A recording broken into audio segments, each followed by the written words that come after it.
Welcome back. Stock market investors are hoping for lower interest rates in 2024, and so are consumers and borrowers.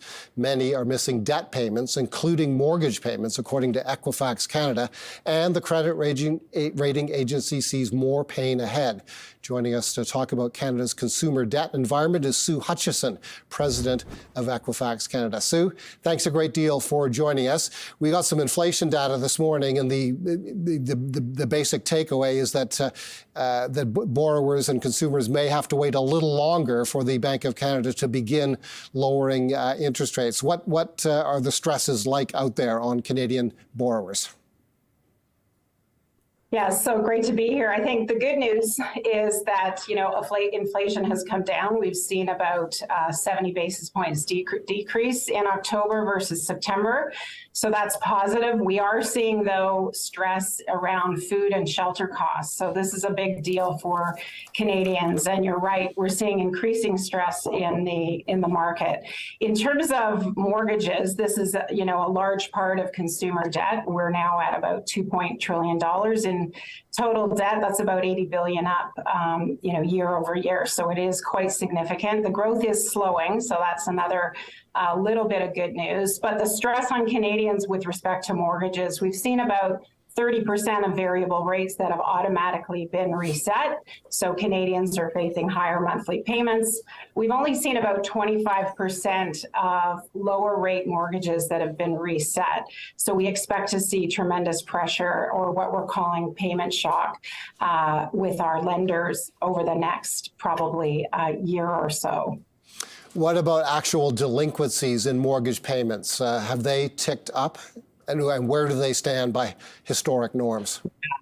Yeah, so we are seeing significant stress there. So overall, we're seeing consumer proposals at quite an elevated level, and we are starting to see bankruptcies tick up.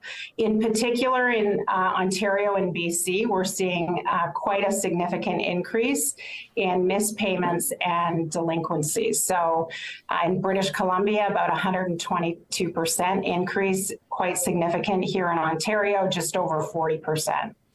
And Equifax believes things may get more difficult in the mortgage market for some borrowers before they get better. Why so? Well, I think we're going to continue to see, as these low rates get reset, that's one of the pressures. As you know, the governor of Bank of Canada, they're very focused on getting back to the target inflation rate of 2%. So, we may see more increases in the Bank of Canada rate. We may see steady as she goes. If the inflation rate starts to come in within their target range, we may see a decrease.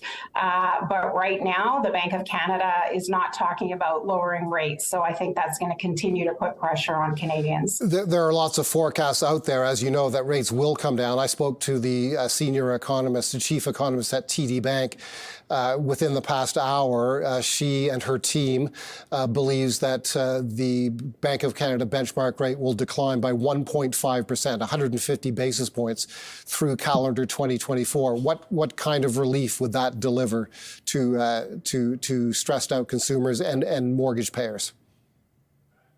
Yeah, I mean, I think, shelter is a big part of Canadian consumers' spend, but we are seeing a decreased cushion between disposable income and expenditures. So the cushion we had during the pandemic has virtually disappeared. So I think the pressure continues. If rates come down a bit, that will provide some relief. Certainly for those renewing in that time period, that will be helpful. But I think the cumulative impact of inflation, so it's not just sort of the 3% this month, it's the 5% last year, et cetera, will continue to have pressure on Canadians. And what about credit card debt? We hear, and I think Equinox has said, more and more Canadians are filling the gap in their household finances, making ends meet, in other words, through the use of credit cards, which is a strategy that can only go on for so long. Yeah, you're correct. So we are seeing a couple of things. We are seeing Canadians use their credit cards more. So we are seeing overall balances growing. So as a comparator, credit cards as a percentage of non-mortgage debt. Mortgage debt was about 40% in Q3 last year. It's now 78%. So total balances are growing. The other concern we have in that portfolio of debt is more and more Canadians are both missing payments, but also paying less. So paying their minimum payment versus paying the whole balance off. So effectively, you're correct. We're seeing Canadians move to this kind of unsecured lending vehicles to help fund the cost of living. What about businesses? We've spent our time thus far speaking about individuals and consumers. What about businesses? Business bankruptcies are up. We're seeing a lot of stress in small, medium enterprises. Of course, cost of capital has gone up. Access to capital, therefore, is difficult as lenders start, being quite restrictive in terms of portfolios, in terms of which categories they're lending to. So we are seeing a lot of stress in small and medium enterprise, which of course are over 95% of the Canadian economy. And of course, those that own and run those businesses are also consumers. So we're seeing impacts across the two segments.